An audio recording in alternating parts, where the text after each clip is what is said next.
네, 안녕하세요. 소개 감사드립니다. 오늘 발표할 팀들 저희가 육성한 팀도 있고 또 제가 아는 팀들이 있어서 오늘 멋진 발표 되시길 기대하고요. 오늘 ESG에 대해서 저희가 통상적으로 하는 부분들 여러분 그림을 한번 보여드릴 텐데 이런 그림을 통해서 여태까지 이해하셨던 부분들 한번 강화하시고 또 다른 분들과 소통할 때 이렇게 도움이 되면 좋을 것 같습니다. 저희는 임팩트 투자라고 하는데요. 초창기 한 2011년에 설립됐을 때는 임팩트 하면 대부분 많은 분들이 어떤 생각을 하는지 기회되실 거예요. 돈 안 되는 것 같은데. 네, 그런 이야기들이 되게 많은 것 같아요. 저희는 임팩트라고 해서 돈이 될 수도 있고 안 될 수 있지만 중요한 거는 미래 세대 문제를 저희는 공략합니다. 사회나 환경의 문제가 지금은 당연히 돈이 안 되겠지만 나중에 돈이 될 거거든요. 여러 가지 의미에서. 네, 그런 부분들을 재무제표에서 보면서 시나리오를 볼 건가 아니면 거시경제에서 불어닥치는 다양한 위기들을 가지고 또 산업의 기회를 볼 건가 저희는 그런 부분들을 공략하고 있습니다. 저희는 성수에 사옥을 가지고 있는데요. 현재 한 145개 정도 투자를 하다 보니까 기업을 나타날 수 있는 물리적인 어떤 접점들의 경험이 중요하더라고요. 그래서 이런 식으로 세계 최초의 실내 스크린 수영장이나 연간 10만 명 이상이 찾는 몰입형 공간, 청각장애인이 운전하는 택시 회사 이런 저희가 투자하고 저희 공간에 함께 있고요. 이런 곳을 지자체 단체장들, 서울시장님들, 지사님들, 군수님들, 구청장님들, 부구청장님 다 저희가 초대해서 보고 이분들이 마치 모델하우스에 분양하는 것처럼 이런 모델들을 지역에 다 데려가고 있습니다. 그래서 저희는 현재 지역적으로 이러한 스타트업들의 어떤 컨텐츠들을 하나의 패키지로 만들어서 확산하는 부분 하고 있는데 이런 부분들이 앞으로 스타트업들이 개별적으로도 중요하겠지만 이렇게 만나서 함께하는 부분이 중요하다고 볼 것 같고요. 현재 저희가 투자한 기업들의 몇 가지 사례인데요. 저희는 처음부터 말이 안 되는 기업들을 되게 좋아합니다. 아마 심사역들이 처음부터 이해가 잘 되는 기업은 안전하다고 느끼겠지만 사실 세상을 바꾸는 것은 안전한 기업이 아니라 때로는 다 망하겠지만 이거 안 될 것 같은데 과연 될까? 말이 안 돼라고 생각하는 것에서 사실은 성과가 있다고 봅니다. 저희는 이런 부분들을 지난 10년 동안 145개를 투자하면서 내부적으로는 실증을 해보고 있는데요. A그룹이 있고 C그룹이 있는데 A그룹은 잘 이해가 됩니다. 저 창업자의 말대로 잘 될 것 같아. 기대가 돼서 저희가 이해해서 투자하는 것들이 A그룹. C그룹은 안 될 것 같은데. 너무 위험한 거 아닙니까? 저거 말이 안 되는데 라고 하는 것도 저희는 의도적으로 투자하는데 그런 기업들이 다 처음부터 말이 안 됐던 점심구독, 다회용기, 조각투자 이런 기업들입니다. 그래서 C그룹에서 가장 망하는 기업들이 가장 많이 나오는 데가 바로 C그룹이고요. 놀라울 정도로 멀티플이 30, 60, 70으로 올라가는 것도 다 A그룹이 아니라 사실은 C그룹에서 나온다라는 거 이런 것들을 보면서 혁신이란 참 어렵다. 그래서 현재 보이는 모습이 아니라 앞으로 어떤 모습을 보일지를 어떻게 심사로서 볼 수 있을까 고민하고 있습니다. 오늘 ESG일 텐데 저희가 어떤 컨설팅을 하다가 그 외국계 기업이거든요. 근데 저희한테 뒤에 뭔가를 요청하는데 그 출장을 갈 때 오고 가며 쓰는 이산화탄소 배출을 어떻게 오프셋할지 물어보더라고요. 자, 예전에는 이런 부분들이 전혀 문제가 안 됐습니다만 이제 이해관계자들이 예전에 물어보지 않았던 것들을 물어보고 있습니다. 이산화탄소 어떻게 상쇄하실 겁니까? 이런 거에 만약 여러분들 회사가 아리백을 하고 있거나 혹은 여러분들이 뭔가 탄소 상쇄에 대한 중립을 하고 있다고 하신다면 할 말이 많겠죠. 참고로 저희는 한국에서 투자자 공유 오피스 엑셀레이터에서는 최초로 아직 유일하게 저희는 K 아리백에 참여하고 있고요. 연간 한 2,500만 원 정도 저희가 더 돈을 내면서 실제 우리가 쓰는 에너지가 재생에너지가 된다는 게 무엇일까? 이게 비용이 아니라 회사의 재무적 가치를 넘어서서 우리들의 무형 자산이 될 수 있다는 걸 저희는 보여드리고 있는데 여기 계신 우리 대표님들 여러분들도 사업을 하시면서 회사의 재생에너지부터 바꿔보시면 회사가 갖는 선명한 비전들이 좀 더 뚜렷해지지 않을까 생각합니다. 자, 이런 부분들을 많이 보실 것 같아요. 그래서 요청들이 많아지고 있죠. 과거에는 보지 않았던 그런 질문들을 하고 있는데 자, 이렇게 하고 있는 이유들은 아실 겁니다. 연금, 기금, 거대한 투자자들이 요청하는 정보들의 양들이 굉장히 달라지고 있죠. 과거에는 달리기라든지 몸무게, 시력, 키 이런 몇 가지 생체 정보만 필요로 했지만 회사가 요구하는 그런 건강검진의 지표들이 많아지고 있다고 보시면 됩니다. 과거에는 별로 중요하지 않았는데 그런 회사가 건강 지표를 더 요청한다는 건 다 이유가 있겠죠. 그런 이유들이 바로 ESG라는 비재무적 정보에서도 확산이 되고 있다 보시면 되겠고요. 하지만 많은 중소기업과 SME 작년 기준으로 영국에도 조사를 해보니까 사실 준비가 어렵다고 보고 있습니다. 그런 이유 중에 하나는 ESG는 코스트 센터, 돈이 되는 거 아니야 라고 생각하지만 이 세상에 사실 돈 없이 투자 없이 진행되는 게 없잖아요. ESG도 처음에는 비용처럼 느껴지지만 그게 사실은 투자일 거고 그런 투자로 통해서 얻을 수 있는 기회들을 뒤에서 설명드리겠습니다. ESG를 통해서 장기적으로는 이렇게 신규 시장 기회를 만들기도 하고요. 그다음에 인재 리텐션과 채용 개선, 자본 조달과 투자 접근성들이 굉장히 획기적으로 좋아질 거라고 하는데 사실 이런 부분들은 장기적인 관점이긴 합니다. 뭐 이런 걸 한다고 해서 단기적으로 갑자기 은행이 문을 열어주거나 그런 건 아니겠습니다만 앞으로 이따 말씀드릴 장기적으로 물어볼 질문들 속에 이런 부분을 하지 않더라면 설명하기가 굉장히 어렵죠. 왜냐하면 그 비즈니스의 영역이 굉장히 확대되고 있다고 봅니다. 그런 예가 여러분 잘 아시는 경기, 국가대표, 선수들 생각해 보시면 알 것 같아요. 옛날에는 경기만 잘해도 여러분 어떻게 생각했어요? 막 팬이 됩니다. 멋지죠. 응원합니다. 그런데 이제는 어떻게 돼요? 몇 년 전에 학교 폭력이라든지 몇 가지 사생활이 거론이 되면 어떻게 되죠? 국가대표 자격이 박탈이 되고요. 코치 자격이 영구 박탈이 됩니다. 자, 이런 부분들에 대해서는 여러분들이 이제 수긍하시잖아요. 어느 정도. 자, 그렇다면 스타트업들에게도 재무적인 매출 외에 매출 이외의 정보를 요청하는 것이 어색하지 않은 시대가 됐다는 것을 여러분들 다 경험하고 있다는 겁니다. 즉 경기장 안에서의 성과도 중요하고요. 경기장 밖에서의 인성도 중요한 게 바로 선수들이라면 스타트업도 이제는 재무제표에 들어가는 숫자도 중요하고 아직은 재무제표에 통합되지 않는 지표들까지도 관리하지 않으시면 그게 결국에 기업 가치에 막대한 손실이 될 수도 있고요. 인재가 나갈 수도 있고 뭐 여러 가지 후폭풍이 있겠죠. 그래서 저희가 여기 보셔야 될 이제 그림들을 빠르게 보여드릴 텐데요. 대표님이시라면 지금 우리 회사의 기업 가치가 얼마인지를 설명할 수가 있으실 거라 생각합니다. 여러 가지 방법이 있죠. 현재 자산을 기반으로 해서 우리의 기업 가치를 몇 배 하실 수도 있겠고요. 근데 통상적으로 위대한 기업들은 명확하게 이런 관점을 가지고 있는데 바로 그게 뭐냐면 유형 자산과 재무 성과만을 가지고 우리 회사의 기업 가치를 설명하지는 않습니다. 하지만 통상 이런 부분들이 굉장히 중요했어요. 그런데 이런 부분들이 중요했던 위대한 기업들이 특히 S&P 500대 기업 같은 경우도 그렇게 잘 나가는 것 같지만 2020년 이후에 평균 존속 기간이 굉장히 짧아지고 있다는 거죠. 재무적인 성과를 같이 내더라도 그것이 과거의 실적이지 앞으로의 실적을 담보하지 못하는 것처럼 이런 재무 성과가 유형 자산만으로도 사실 기업의 확실한 지속 가능성을 예측하기가 어렵습니다. 자, 그래서 무엇이 등장합니까? 바로 이제 대략 한 90% 정도의 비율을 차지하는 비재무적인 성과, 무형 자산의 부분들이 굉장히 중요하게 된다는 거죠. 자, 이런 부분들이 바로 최근에 S&P 500대 기업에 속하는 기업의 밸류에이션, 마켓캡을 설명하는 최대 90%가 어떤 영역에서 나오냐 하면 바로 무형 자산과 비재무적 성과에서부터 나온다는 부분입니다. 자, 이런 부분들을 우리가 이해하게 될 때 만약 대표님들이 생각하시는 우리 기업의 기업 가치가 대부분 유형 자산과 자본금이라든지 매출 기반으로만 생각하신다면 나머지 최대 9배에 달하는 보이지 않는 부분들에 대해서는 어떻게 이해관계자들에게 설명하고 그런 부분의 정당한 밸류에이션을 여러분들이 수용할 수 있는지에 대한 전략을 반드시 만드셔야 되겠죠. 그리고 이런 유형 자산과 무형 자산, 재무 성과와 비재무 성과가 합쳤을 때 바로 본질적으로 비즈니스의 지속 가능성들의 확률이 높아질 텐데요. 왜냐하면 무형 자산은 아시겠지만 지적재산권, 로열티, 팬들, 커뮤니티, 소비자들이 얼마나 옹호하고 사랑하고 정말 기대하고 망하면 안 된다라는 많은 것들이 다 합해 보시면 바로 그 기업이 가지고 있는 독특한 무형 자산에 속합니다. 자, 그러면 왜 무형 자산에 대한 이야기들이 많아질까요? 그것은 기업을 둘러싼 이해관계자들이 기업에게 요청하는 질문들이 많이 달라졌다는 거죠. 아까 설명을 드렸듯이 스포츠 선수들에게 당신들의 학교 생활에서 뭐 폭력 그런 경험은 없나 이런 걸 물어봤던 것처럼 기업들에게도 과거에 없었던 질문들을 다양한 이해관계자들이 질문하기 시작하는 겁니다. 이 제품의 사회환경적 영향은 무엇입니까? 그 다음에 작년에 상장을 한 기술 그 특례 기업이 있거든요. 이 대표님이 저희를 찾아왔는데 영국하고 큰 계약을 앞두고 있어요. 그런데 그 계약서 뒤쪽에 아펜딕스처럼 뭐가 있었냐면요. 재생에너지 도입 계획을 알려주시고 재생에너지 도입 계획에 로드맵이 있으면 알려달라고 하는 거죠. 자, 이게 되게 고민이 되는 겁니다. 아펜딕스니까 그냥 뭐 재생에너지 안 쓰면 됩니다라고 말해도 될 거는 같죠? 근데 이게 뭐죠? 함정일 수 있다는 거죠. 없습니다. 얘기할 수 있을까요? 하기가 되게 어렵습니다. 아까 제가 설명드렸죠. 왜 이런 요청을 하는지. 그리고 그런 부분들은 대부분 재생에너지를 쓰는 계획이 없는 걸 알고 있기 때문에 그렇다면 이번에 우리 계약을 통해서 어떤 로드맵이 있는지를 설명해 주세요라는 것을 하는 이유는 바로 그런 기업들이에게 투자한 주주들이 바로 그 기업에게 도대체 재생에너지나 화석에너지를 쓰는 서플라이어의 비율이 얼마인지를 물어보기 때문에 계약서에 그런 조건들이 들어간다 보시면 되겠습니다. 자, 이런 이해관계자의 문법과 질문들이 달라지고 있다는 거, 이거는 굉장히 많은 것들을 의미하고 있겠죠. 그렇다면 이런 요청들을 이분들이 왜 할까요?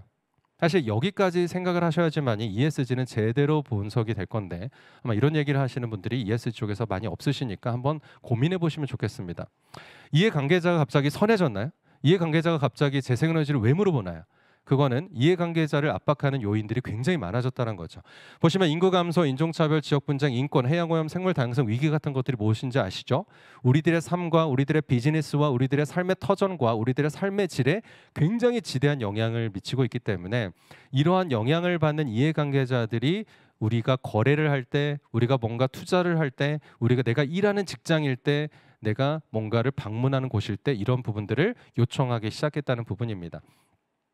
앞으로 ESG는 어떻게 될까요? 저는 여기서부터 실마리를 풀어보면요. 앞으로 ESG란 단어는 더 많이 덜 쓰이게 될 거라고 생각합니다. 왜냐하면 되게 이제는 퍼퓰러하게 된 것 같아요.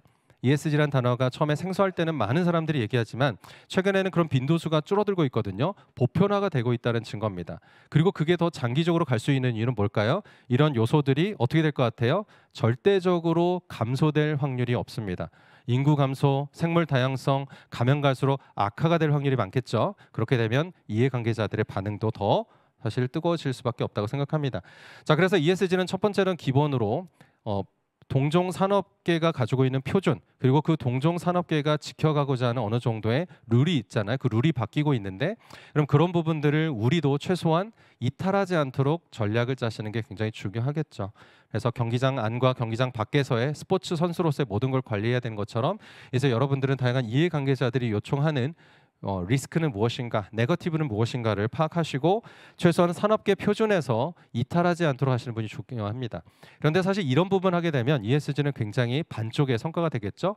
왜냐하면 ESG는 결국 비즈니스의 어퍼튜니티, 새로운 밸류를 크리에이션하는 것까지 나아가지 않으면 아까 누군가가 얘기 드렸듯이 ESG를 코스트 센터라고 생각할 확률이 굉장히 많다는 거죠. 근데 한번 적극적으로 생각해 보세요. 적극적으로 우리 회사가 아리백을 도입합니다. 근데 그 아리백 때문에 해외 클라이언트들이 와 이런 데가 다 있어? 당신네들과 장기 계약을 할게요라고 한다면 이것은 어떻게 보면 비즈니스의 오퍼튜니티겠죠. 여기까지 생각하면서 재생에너지를 쓰는가? 아니면 재생에너지를 쓸까 말까? 아 이거 돈 더 내는 거 아니야라고 생각한다면 사실은 여기서 얻을 게 굉장히 없을 거라 생각합니다. 자, 그래서 이해관계자가 원하는 게 무엇인가? 우리들에게 납품하는 어떠한 플라스틱들을 재활용으로 한다든지 아니면 폐플라스틱을 모아서 열분해를 한다든지 이러한 다양한 이해관계자들의 니즈를 통해서 그동안 우리가 생각하지 못했던 새로운 비즈니스를 생각하신다면 그게 바로 ESG가 기업이 새로운 가치를 창출하는 데까지 나아갈 수 있는 부분이라고 볼 수 있겠죠. 경영은 그래서 ESG 경영 기본적으로 사업 기회를 넓히고 기업 가치를 넓히는 모든 활동이 통합됐다고 보시면 됩니다. 자, 우리 대표님들은 이 그림이 머릿속에 좀 각인이 되시면 좋을 것 같아요. 왜 다양한 곳에서 ESG에 대한 요구가 많아지고 있는가? 그것은 이해관계자들에게 닥치는 사회 환경적인 변화들이 굉장히 거세기 때문에 그렇습니다. 그렇다면 그런 요구들을 그냥 받으면서 컴플라이언스에 위해서만 할 것이 아니라 이런 걸 통해서 우리가 기존에는 고객이 아니었던 고객을 고객화할 수 있을까? 시장화가 되지 않았던 부분들을 모네타이제이션 할 수 있을까에 대한 것까지 이 회로들을 돌려보시면 도움이 되겠죠.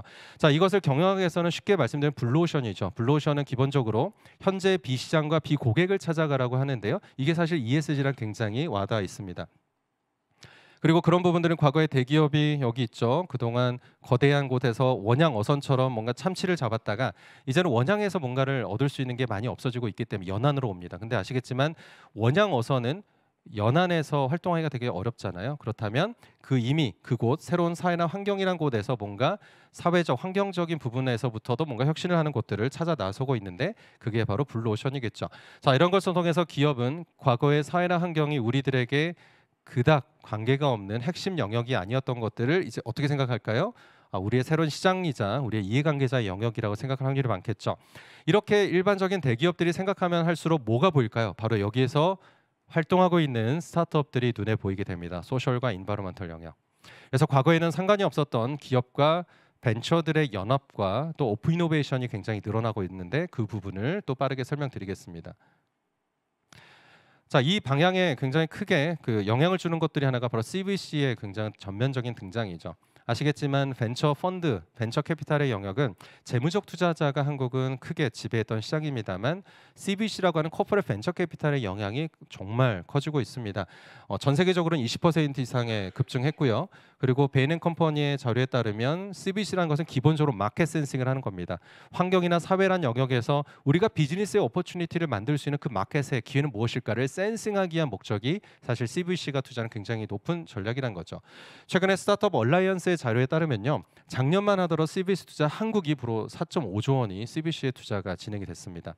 이게 무엇을 의미할까요? 아까 말씀드렸듯이 일반적인 기업이 ESG의 투자자들의 요구를 통해서 과거에는 생각하지 못했던 사회나 환경과 같은 비시장과 비고객 영역에서 이미 뭔가를 시도하고 있는 벤처, 스타트업들을 주목하고 있다는 거죠. 그리고 그것과 함께 관계를 맺을 수 있는 가장 좋은 관계 중에 하나가 바로 지분 투자를 하는 겁니다. 그리고 그 지분 투자를 하면서 뭐를 할까요? 바로 본인들이 스스로는 하지 못했던 영역의 혁신, 즉 오픈 이노베이션을 진행해 볼 확률이 높겠죠. 그래서 베인앤컴퍼니에서 가져온 CVC의 다이어그램이 있고요. 여러분들이 친숙한 블루오션의 다이어그램을 제가 한번 합쳐놨는데 굉장히 재미난 그런 겹쳐 있는 모습을 보게 되겠죠. 그리고 기업은 그런 곳으로 가기 위해서 생각하는데 이미 아직은 돈이 되지 않지만 뭔가 소셜스럽게 뭔가 돈이 안 되는 것 같은데 하고 있는 스타트업들이 보이게 될 겁니다. 그럼 저기 어떻게 되죠? CVC로 투자를 하거나 혹은 오픈 이노베이션을 통해서 함께 항해를 하게 되는데 그게 바로 가치사슬 연계한 프로토타이핑의 접근들이 굉장히 많아지고 있다는 거죠. 저희는 이런 부분들을 LG전자, 아모레퍼시픽, 유한킴벌리 뭐 다양한 기업들과 많이 하고 있습니다. 대부분 대기업들의 신사업을 발굴하고 새롭게 투자하는 곳들이 저희들과 함께 엑셀레이션을 하고 실제 펀드를 만들어서 투자를 진행하고 있고요. 예를 들어서 이런 부분을 제클린이라는 곳은 그런 콘도나 호텔에서 버려지고 있는 섬유 이런 것들을 그동안 다 소각을 했거든요. 근데 이런 부분들을 한국의 최초로 섬유를 재생하는 가치사슬을 저렇게 진행하고 있는데 재미난 사실은 저런 모든 가치사슬을 기존 기성기업이 독식할 수가 없다는 겁니다. 이 중에서 이 가치사슬 가운데서 제클린이 제일 잘할 수 있는 부분들을 장악을 하시면 어떻게 될까요? 바로 72년 역사에 일신망직으로 유명한 중견기업이 있는데요. 최근에 제클린과 독자적으로 아시아 시장을 우린 전폭적으로 같이 만들겠다라고 선언을 합니다. 자, 과거에는 이게 말이 안 됐어요. 중견기업과 일반적인 아주 작은 이제 막 팁스를 시작한 스타트업들이 어떻게 대등한 관계를 하겠습니까? 근데 이제는 대등한 게 가능하죠. 뭘로 기반으로? 바로 가치사슬을 기반으로 그게 가능하다라는 거. 이게 바로 대기업이든 스타트업이든 동등한 오픈 이노베이션의 관점에서 항해를 한다라는 거 여러분 보시면 될 것 같습니다. 자, 마지막으로 ESG 쪽에서 특히 요즘 관심 많은 기후테크 관련해서 제가 요약을 하고 여러분들 질의응답 받도록 하겠습니다. 이 세 가지가 있는데요. 아까 처음 말씀드렸듯이 가치사슬 기반으로 하는 오픈 이노베이션이 굉장히 확장될 것 같아요. 그래서 우리 그 스타트업 하시는 분들께서는 우리 스타트업의 관점에서의 BM을 얘기하는 것도 중요할 텐데 우리 BM이 기존 기업의 가치사슬에 어떻게 접목이 돼서 어떤 부분의 코스트를 낮추고 어떤 부분의 매출을 올리며 어떤 부분의 수율을 높이고 이렇게 개선할 수 있는지를 가치사슬 기반으로 설명하시는 거 많이 해보는 거 도움이 될 것 같고요. 두 번째는 클라이밋이라는 관점은 굉장히 인간의 우리 사람의 관점이죠. 근데 이런 부분들을 좀 폭넓게 네이처 베이스드로 결합하는 게 확대가 될 것 같고요. 에비던스 베이스라는 임팩트 부분이 중요하게 될 것 같습니다. 말씀드렸듯이 요즘 이런 부분들이 상위 규제 기관에서부터 이런 것을 공시해 달라 자료를 만들어 달라고 요청하잖아요. 아까 제가 비유적으로 말씀드렸듯이 어떤 회사에 여러분들이 입사를 하는데 그 회사에서 여러분들에게 새로운 영역의 건강검진을 받아오라라고 한 것과 똑같다고 비유하시면 됩니다. 과거에는 요청 안 했어요. 그런데 지금은 요청하는 이유가 있습니다. 근데 이것을 뭐 준비 안 하면 되지라고 생각하실 수도 있겠지만 이제 대부분의 기업과 대부분의 요청하는 기관에서는 여러분들 이런 건강검진을 비유적으로 여러분들 회사를 하지 못하시면 거래를 못하거나 거래가 끝났을 때 재계약을 못하거나 아무튼 여러 가지 위험들이 있을 거니까 왜 이런 부분들을 요청하게 될까를 한번 생각해 보시면 의미가 될 것 같습니다.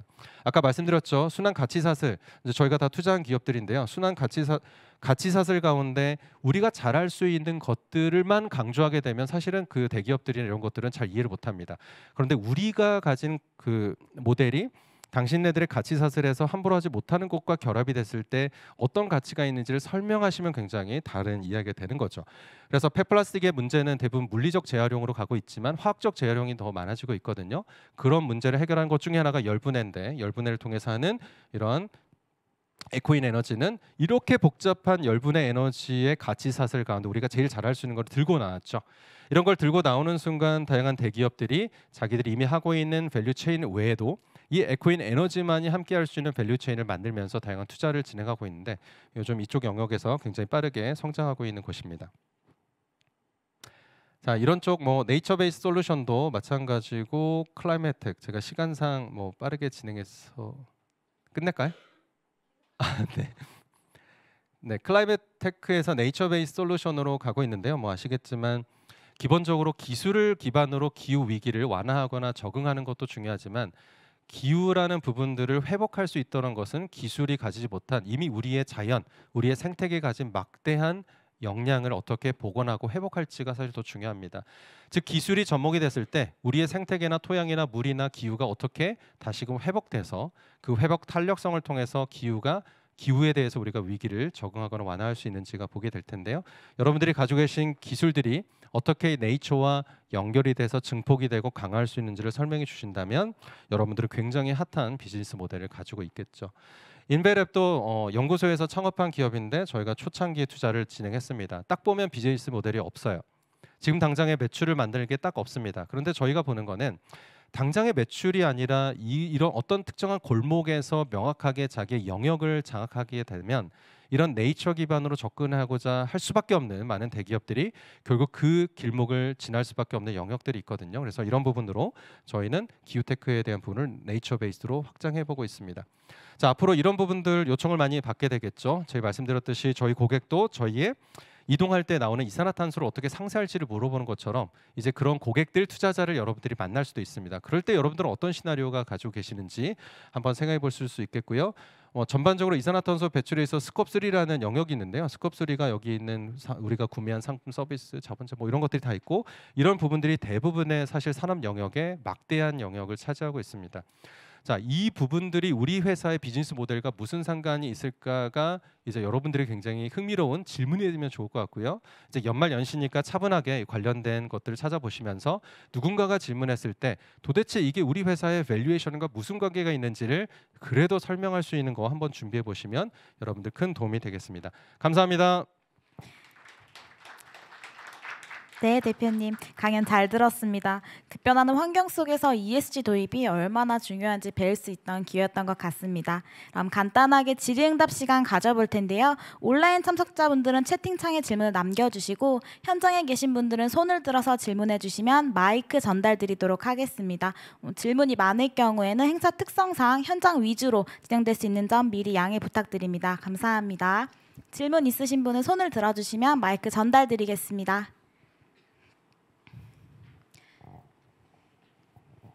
네, 안녕하세요.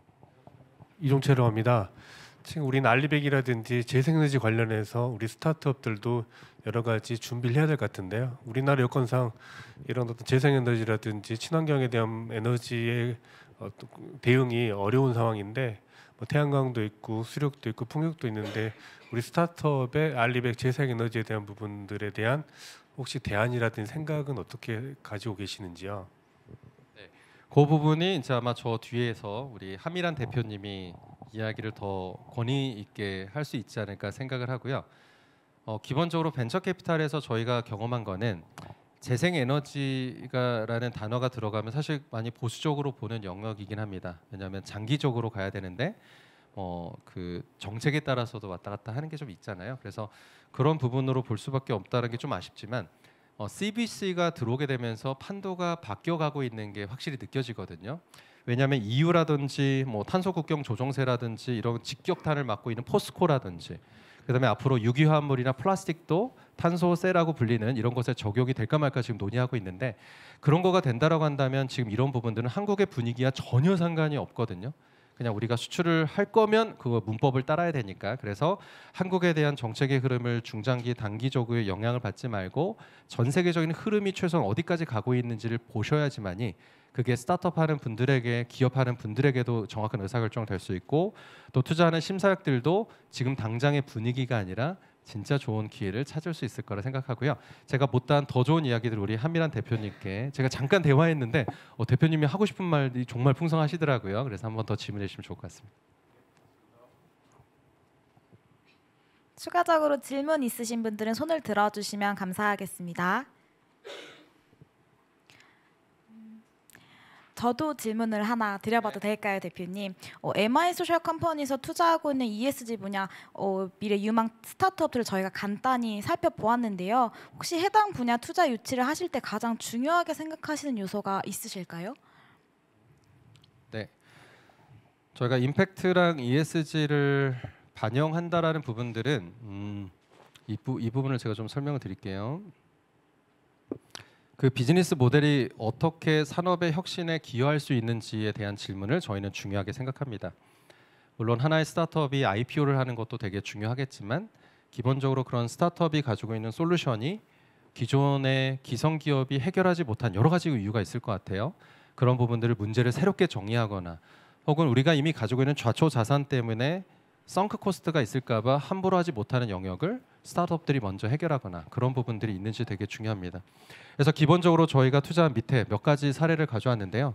이런 네이앤 컴퍼니, 식스테이트, 심플 플래닛, 케어닥, 테스트웍스가 다 기존의 산업이 이미 커져 있지만 그 산업계에서는 계속 늘어나고 있는 산업의 페인 포인트를 여러 가지 이유 때문에 해결하지 못하는 영역들을 저희는 되게 중요하게 보고 있어서 어떻게 보면 그런 솔루션들의 잠재력을 가지고 있는 곳들에게 선투자하고 그다음에 SI 투자자들을 연결하고 저희가 또 후속 투자를 하고 그다음에 그런 기업들과 레베뉴 계획을 하게 하고 계속적으로 기업 가치가 늘어나도록 돕는 역할을 적극적으로 하고 있습니다.